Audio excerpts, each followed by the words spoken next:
દરજી તારા ઘરમાં ખાવા વાળા 12 હોય અને પૂરું કરવા વાળો તો એક હોય ને, તો તારા 12 જણા તું મને ગણી તો બતાવ. સોય તૂટી જાય તો સોય નવી લાવવી પડે. ટેબલનો પાયો બાકી જાય ને તો પ્રભુએ ટેબલ નવું લાવવું પડે. ખર્ચા વાળી વસ્તુ નવ, દરજી દર્જન દાબલો, આવી રીતે નાની મોટી વસ્તુ શીખે પ્રભુ. ઘરની અંદર 12 જણા ખાવા વાળા સ્વામી મારા નાથ. વાહ દરજી વાહ, કહેવતમાં કીધેલી વાત સત્ય છે દરજી, કે મનુષ્ય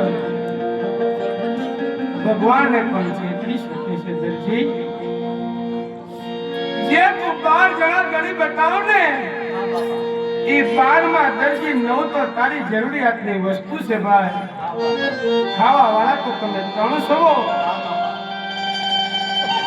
ભલે દરજી, ભલે ચોરી કરી